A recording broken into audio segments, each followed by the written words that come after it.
Morning, my dear students. Welcome back in my class. So today we are going to start with the new topic, that is British period in India. यानी कि जब India में British का राज चल रहा था तो उस टाइम पे क्या क्या हुआ था and how Britishers control or we can say that how Britishers established their companies in India. They established their colonies in India.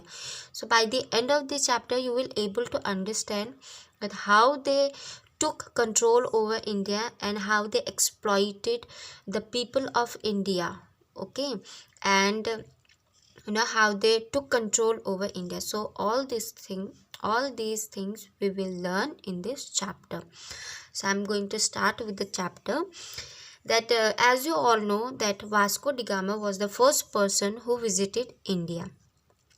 And he visited India by sea route. वो सी रूट के through India पे आए थे. ठीक है. He was a Portuguese explorer, यानी कि वो पोर्चुगीज से आए हुए थे. ठीक है. और उन्होंने उस टाइम पे इंडिया को डिस्कवर किया था. कब किया था? 1498 पे.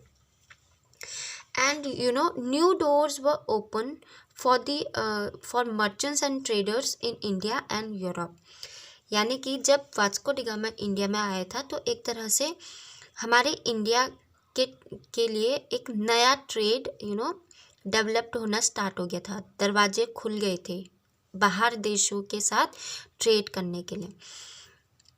बहुत सारी यूरोपियन कंट्रीज़ थी जिन्होंने अपनी जो कंपनीज़ है वो इंडिया में इस्टेब्लिश कर दी थी. कौन कौन सी थी? Netherland, France, Great Britain. Okay, इनका जो ट्रेड था वो इंडिया पे बहुत ही ज़्यादा फ्लरिश्ड कर रहा था. इनकी कंपनीज़ इंडिया में इस्टेब्लिश्ड हो गई थी.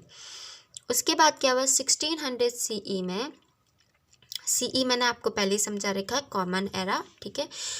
ब्रिटिशर्स की कंपनी थी जिसका नाम था ईस्ट इंडिया कंपनी, वो इंडिया में इस्टेब्लिश्ड हो गई थी.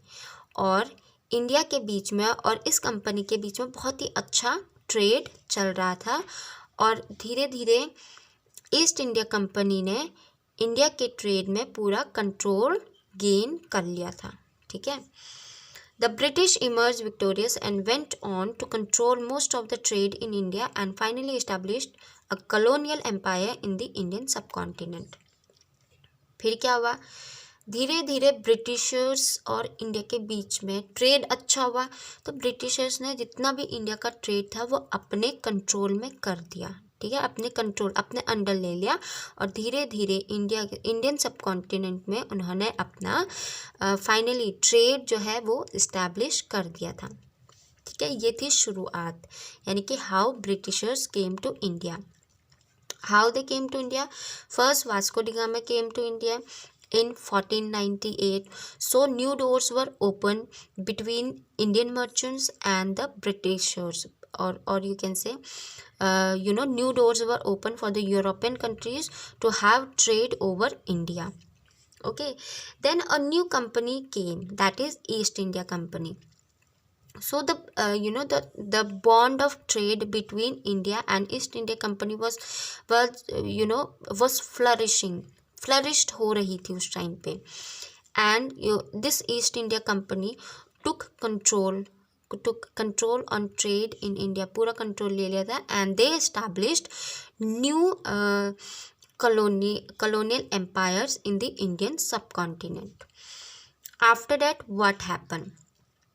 After that, two battles were fought between Indian soldiers and between the Britishers, and those battle was was one of the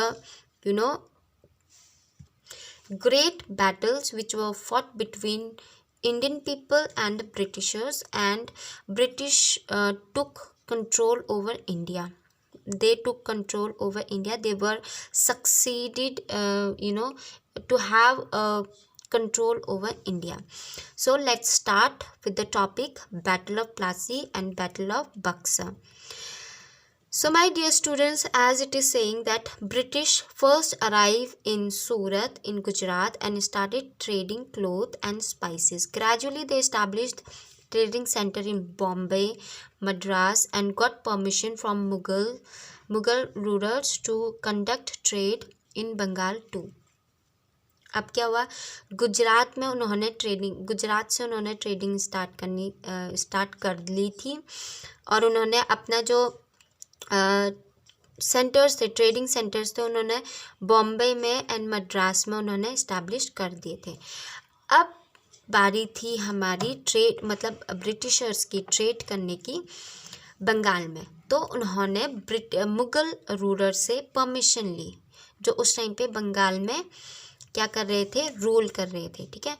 but at that time in Bengal, Sirajuddaulah was the Nawab of that time. So he refused to have trade with the Britishers.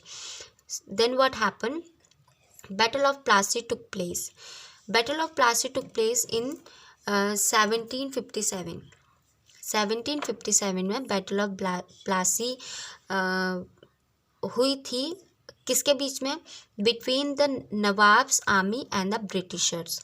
But what happened, Sirajuddaula got defeated and British took control over the Bengal, and they appointed new Nawab, that is Mir Jafar, and Mir Jafar was the puppet hand of the Britishers, यानी कि वो Britishers के puppet hand थे, जो Britishers बोलते थे वही मीर जफर करते थे, ठीक है। बिना ब्रिटिशर्स की परमिशन के वो बंगाल में कोई भी ट्रेड नहीं होने देते थे या किसी भी तरीके की चेंजेस नहीं करने देते थे। फिर क्या हुआ, धीरे धीरे जो है ये ब्रिटिशर्स जो थे वो धीरे धीरे एक्सप्लॉइट करने लग गए थे। एक्सप्लॉइट किनको कर रहे थे, इंडियन पीपल को, ठीक है। Then what happen that misuse of power, Britishers started misusing their power, and then new combined army of nawabs of Bengal के जो दूसरे नवाब्स थे, यस, ठीक है, और अवध और मुगल, ये तीनों जो थे साथ आए और एक नया बैटल शुरू हुआ। नया बैटल कौन सा बैटल था, battle of Buxar, okay. So this battle was started in 1764। 1764 में एक नई बैटल स्टार्ट हुई, जिस बैटल को नाम दिया था बैटल ऑफ बक्सर, ठीक है। बट इसमें भी क्या हुआ, Indian that British took control over Bengal, and they were succeeded in gaining the revenue from the Bengal. तो ब्रिटिशर्स थे वो जीत गए थे, और यहाँ से ब्रिटिशर्स का नया फाउंडेशन शुरू हुआ इंडिया में, ठीक है, ट्रेडिंग का। उसके बाद ब्रिटिशर्स ने पूरा ट्रेड का अपने अंडर कर लिया था। अब जब ये सब चीज़ें हुई, बैटल ऑफ प्लासी लड़ ली, बैटल ऑफ बक्सर लड़ लिया, इसमें भी कुछ नहीं हुआ। इसमें और भी क्या हुआ, जो ब्रिटिशर्स थे उन्होंने इंडिया में पूरा कंट्रोल गेन कर लिया था, ठीक है। यहाँ पे आप देखोगे Robert Clive and Mir Jafar after the battle of Plassey. Battle of Plassey के बाद जो मीर जाफर थे, रॉबर्ट क्लीव ने उनको बंगाल का नवाब बना दिया था, ठीक है। तो ये एक क्लिप दे रखी है जो आप यहाँ पे देख सकते हो। अब हम यहाँ पे नेक्स्ट टॉपिक है हमारा discontent against the British rule, यानी कि after the British took control over India, people were not happy. Why people were not happy? Because this East India Company were exploiting Indian people. How they were exploiting? They were forcing farmers to grow cash crops like indigo and cotton in place of food crop, ठीक है। यानी कि उनको सिर्फ India से पैसे चाहिए थे, वो जितना पैसा कमा सकते थे वो इंडिया से कमाना चाहते थे, ठीक है। तो उन्होंने फार्मर्स को बोला कि आप जो है फूड क्रॉप की जगह कैश क्रॉप उगाओ। कैश क्रॉप वो क्रॉप्स होते हैं जो मार्केट में हाई, मतलब जिनसे पैसा आता है मार्केट से, ठीक है। तो कैश क्रॉप कौन कौन से थे, इंडिगो और कॉटन। उस टाइम पे इंडिगो और कॉटन की बहुत ही भरपूर मात्रा में डिमांड थी, ठीक है। अब ब्रिटिशर्स क्या करते थे, सस्ते दाम में फार्मर्स से रॉ मटेरियल ले लेते थे, और जो फिनिश्ड गुड होते थे वो बहुत ही ऊंचे दाम में, महंगे दाम में वो इंडियंस को बेचते थे, ठीक है। And Indians people were not allowed to open any mills and factories, and they were only allowed to buy British made goods, जो मशीन मेड गुड्स होते हैं, ब्रिटिशर्स अपने वहाँ से जो गुड्स लेके आते थे उनको खरीदने को बोलते थे, ठीक है। और जो इंडियंस जो इंडियंस की हैंडीक्राफ्ट्स थी या जो वो अपने हाथों से बनी हुई चीज़ें होती थी उनको खरीदने नहीं देते थे, ठीक है। उसके बाद क्या हुआ, जैसे उन्होंने मना कर दिया था कि इंडियंस गुड्स नहीं खरीदने हैं, सिर्फ और सिर्फ ब्रिटिश मेड गुड्स खरीदने हैं, तो इंडिया में जो वीवर्स थे, जो क्राफ्ट्समैन थे, वो क्या हुआ, अपने हैंडीक्राफ्ट्स बेचने में मतलब कि वो नहीं बेच पा रहे थे, ठीक है। अगर बेच भी रहे थे तो उनको उतना प्रॉफिट नहीं हो रहा था, सारा प्रॉफिट किनको हो रहा था, ब्रिटिशर्स को हो रहा था। और जो फार्मर्स थे, इंडियन फार्मर्स थे, उनको बहुत ही कम प्रॉफिट हो रहा था और उनको ऑलमोस्ट लॉस ही हो रहा था, ठीक है। उसके बाद क्या हुआ, जैसे जैसे उन्होंने ब्रिटिशर्स ने अपना कंट्रोल कर लिया इंडिया पे, फिर वो लोगों से टैक्स लेना स्टार्ट कर दिया, बहुत ही ज़्यादा मात्रा में टैक्स लेना स्टार्ट कर दिया। फॉर एग्जांपल जैसे कि आप कोई भी आजकल जीएसटी का बहुत ज़्यादा है ना, तो जीएसटी तो फिर भी कम ही है ना। तो उस टाइम पे क्या था कि कोई भी चीज़ खरीदते थे तो उसके ऊपर टैक्स लगता था, हम भी टैक्स भरते हैं डायरेक्टली और इनडायरेक्टली, हम लोग इनडायरेक्टली टैक्स भरते हैं, ठीक है।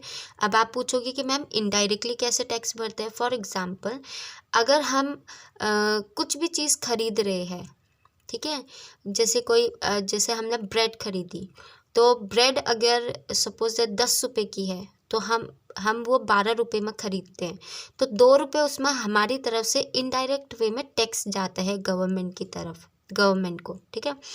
तो इसी तरह से उस टाइम पे जो ब्रिटिशर्स थे वो इंडियन पीपल से बहुत ही ज़्यादा टैक्स ले रहे थे, बहुत हाई मात्रा में टैक्स ले रहे थे, जिस वजह से लोगों के मन में, इंडियन पीपल के मन में बहुत ही ज़्यादा डिससेटिस्फेक्शन हो गया था, मतलब कि वो बहुत ज़्यादा परेशान हो गए थे। एक तो जो फार्मर्स से वो क्रॉप्स ले रहे थे, कम दामों में ले रहे थे, और ऊपर से उनमें टैक्स भी लगा दिया, तो इंडियन पीपल को तो इस तरह से कोई फ़ायदा ही नहीं हो रहा था ना, वो तो और भी लॉस में जा रहे थे। तो ये सारी चीज़ें होने के बाद क्या होता है, जब कोई चीज़ बहुत ज़्यादा होती है तो क्या होता है, रिवोल्ट होता है उसके अगेंस्ट, है ना, बगावत कर लेते हैं उसके अगेंस्ट, है ना। तो इसी तरह से जब ये सारी चीज़ें हुई तो इंडियन लोगों ने रिवोल्ट स्टार्ट कर दिया, ठीक है। अब वो रिवोल्ट कौन सा था, रिवोल्ट ऑफ 1857। रिवोल्ट ऑफ 1857 बहुत ही इम्पॉर्टेंट है, ठीक है। इस रिवोल्ट के बाद बहुत ही सारे चेंजेस आए इंडिया में, ओके। सो रिवोल्ट ऑफ 1857 क्या था वो हम पढ़ते हैं। जैसे जैसे इंडियन पीपल में डिससेटिस्फेक्शन हुई तो उन्होंने ब्रिटिशर्स के अगेंस्ट रिवोल्ट स्टार्ट कर दिया, यानी कि एक बगावत कर दी, बगावती बोल सकते हैं, उनके अगेंस्ट जा रहे थे ना। और ब्रिटिशर्स को तो ये सारी चीज़ें अच्छा था ही नहीं, क्योंकि अगर इंडियन पीपल ब्रिटिशर्स के अगेंस्ट हो गए तो क्या होगा, जो भी इंडिया से जो भी वो चीज़ें ले रहे थे, फार्मर से ले रहे थे या कहीं से भी आ रहा था उनके पास, तो वो चीज़ें उनको मिलेंगी नहीं, तो इंडिया से तो उनकी कमाई होगी नहीं, है ना। तो उन्होंने क्या किया, इस रिवोल्ट को सप्रेस कर दिया। अब इस रिवोल्ट में किस किसने पार्टिसिपेट किया था। The revolt was started by Indian soldiers and British army, between Indian soldiers and the British army. कहाँ पे हुआ था, मेरठ पे, ठीक है। बहुत बड़े बड़े लीडर्स थे जिन्होंने पार्टिसिपेट किया था इस रिवोल्ट पे। वो लीडर्स कौन कौन से थे, रानी लक्ष्मीबाई थी झांसी की, जो बहुत ही ज़्यादा बोल्ड जिन्हें माना जाता है, और इनका एक बहुत अच्छा योगदान रहा है इस रिवोल्ट में। नाना साहेब थे, तांतिया टोपी थे जो कानपुर के थे, बेगम हजरत महल अवध के थे, मौलवी अहमदुल्ला राम एंड कुंवर सिंह, इन लोगों की आर्मी बनी थी, ठीक है। सोल्जर एक तरीके से आर्मी बनी थी ब्रिटिशर्स के खिलाफ। बट क्या हुआ, एक ही साल के अंदर अंदर ब्रिटिशर्स ने ये रिवोल्ट को सप्रेस कर दिया, दबा दिया। मतलब ये रिवोल्ट उतना ज़्यादा नहीं चला, ठीक है, बट ये रिवोल्ट होने के बाद थोड़ी सी चेंजेस आने लगे थे। इंडिया में, ठीक है। अब वो चेंजेस क्या थे? The revolt brought about several changes, the British government to control over the Indian administration of the country, bringing the rule of East India Company to an end. अब हो क्या रहा था, ब्रिटिशर्स ने पूरा ब्रिटिश गवर्नमेंट ने पूरा Indian administration में अपना कंट्रोल गेन कर लिया था और ईस्ट इंडिया कंपनी धीरे धीरे ख़त्म हो रही थी, ठीक है। फिर जैसे ही ब्रिटिश गवर्नमेंट ने इंडिया में अपना कंट्रोल ओवर कर लिया था, तो उस टाइम पे वहाँ पे कौन रूल कर रहा था? क्वीन विक्टोरिया, ठीक है। अब क्वीन विक्टोरिया तो वहाँ से नहीं आ सकती थी ना, तो उन्होंने अपनी जगह पे एक वाइसरी भेजा इंडिया में रूल करने के लिए, ओके। तो this was all about revolt of 1857। Revolt of 1857 में क्या हुआ था? ब्रिटिश और इंडियन सिपाहीज, इंडियन सोल्जर्स के बीच में फाइट हुई थी, जिसमें बहुत सारे इंडियन सोल्जर्स ने पार्टिसिपेट किया था। नाम मैंने आपको बताए, Rani Lakshmibai, Nana Sahib, Tatya, etcetera. More of the you can read from here, okay. So these people they were not succeeded in इस रिवोल्ट में वो सक्सीड नहीं हो पाए, और भी ब्रिटिशर्स जो थे वो सक्सीड हो गए थे, but we can say that there was a several changes at the end of this revolt. इस रिवोल्ट के बाद बहुत सारे चेंजेस आए, ओके। जो क्वीन विक्टोरिया थी, उन्होंने एक न्यू वाइसरी जो है वो अपॉइंट कर लिया था अपने बिहाफ पे इंडिया में रूल करने के लिए, okay. Now our new topic is spread of new ideas and social reforms. इसके बाद क्या हुआ? लोगों के मन में, इंडियन लोगों के मन में न्यू आइडियाज़ आने लगे, ठीक है। और सोशल रिफॉर्म्स, कुछ सोशल रिफॉर्म्स भी किए थे, क्योंकि उस टाइम पे इंडिया जो था वो बहुत ही मतलब तरक्की तो थी, लेकिन माइंड्स जो थे इंडियन के, वो बहुत ही ज़्यादा वी कैन से कि बहुत बैकवर्ड माइंड्स थे, ठीक है। बहुत सारी चीज़ें होती थी जो इंडिया में सही भी नहीं थी। हम ये नहीं कह सकते कि ब्रिटिशर्स जो आए थे उन्होंने इंडिया में बिल्कुल अच्छा नहीं किया। हाँ, उन्होंने इंडिया में आए, इंडिया में रूल किया, इंडिया की बहुत सारी चीज़ें लेके गए हैं वो, बट उन्होंने कुछ अच्छे काम भी किए इंडिया में, ठीक है। तो जो न्यू आइडियाज़ थे, जो सोशल रिफॉर्म्स थे, ये कैसे आए इंडिया पे, किस तरह से ये स्प्रेड हुए, ये चीज़ें अब हम पढ़ेंगे। अब क्या, बहुत ही सारे जो इंडियन पीपल थे उन्होंने बहुत ही पढ़ाई की, बहुत एजुकेटेड इंडियंस थे यहाँ पे। वो लोग ये सोशल रिफॉर्म्स लेके आए थे इंडिया में। अब उनमें से कुछ रिफॉर्मर्स थे राजा राम मोहन रॉय, ईश्वर Chandra, Vidyasagar, Maharshi Debendranath Tagore and Dayanand Saraswati. All raise their voices against various social evils. जितने भी ये सोशल रिफॉर्मर्स थे, सोशल रिफॉर्मर्स कौन होते हैं? जो सोसाइटी की भलाई के लिए कोई अच्छे काम करता है, ठीक है। तो उस टाइम पे हमारे इंडिया में बहुत ही ज़्यादा ऐसे काम होते थे जो एक्सेप्टेबल नहीं थे। तो ये जो सोशल रिफॉर्मर्स थे, इन्होंने एक आवाज़ उठाई इनके खिलाफ, ठीक है। किस किस के खिलाफ उन्होंने?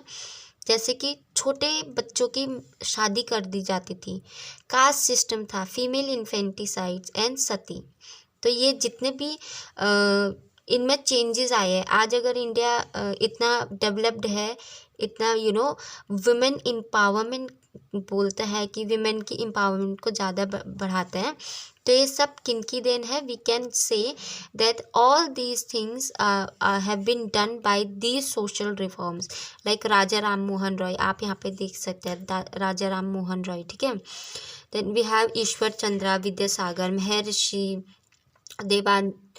देवेंद्रनाथ टैगोर, दयानंद सरस्वती। इन लोगों ने आवाज़ उठाई। किसके खिलाफ आवाज़ उठाई? चाइल्ड मैरिज, जो बचपन में ही बच्चों की शादी कर दी जाती थी। कास्ट सिस्टम बहुत था इंडिया में, ठीक है। इसमें भी इन्होंने कोशिश की कि कुछ नई चीज़ें लेके आए।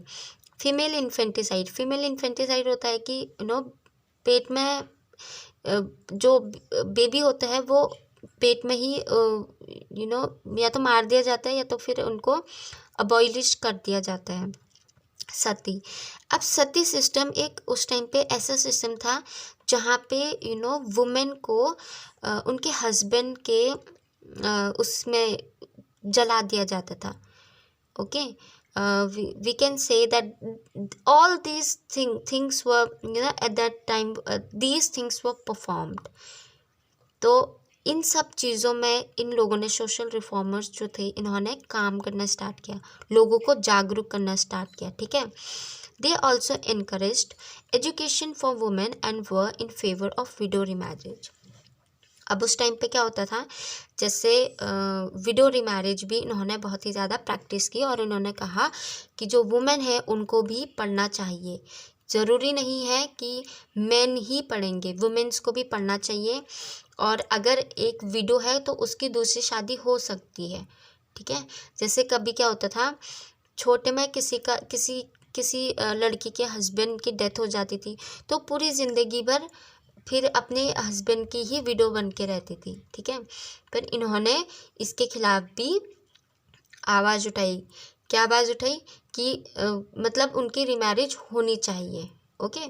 So after the revolt of 1857, new ideas and social reforms were came in India, and they started performing social reforms in India. Okay. Now उसके बाद क्या हुआ, इंडियन नेशनल कांग्रेस का किस तरह से इंडियन नेशनल कांग्रेस इस्टेब्लिश्ड हुई थी. ठीक है. Now the people understood that the British were not interested in developing the nation but in accumulating riches for themselves. अब इंडिया के लोगों को समझ आ गया था, जो ब्रिटिशर्स है वो इंडिया के लोगों के लिए भलाई करने के लिए नहीं आए हुए थे. वो सिर्फ और सिर्फ अपने आप को अपने लिए आए हुए थे वो इंडिया में.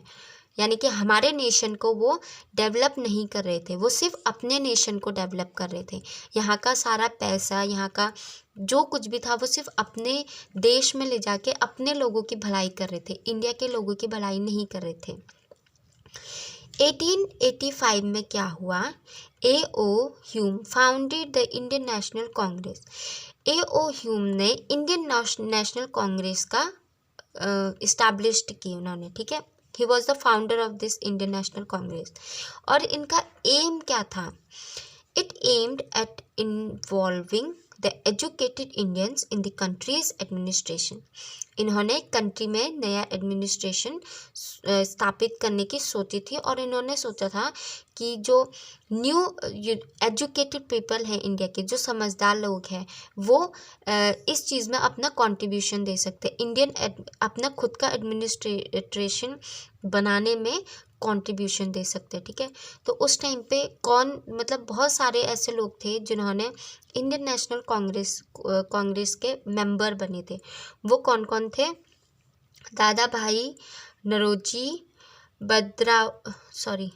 बदरुद्दीन त्याबजी, फिरोज शाह मेहता, सुरेंद्रनाथ बनर्जी एंड गोपाल कृष्ण गोखले.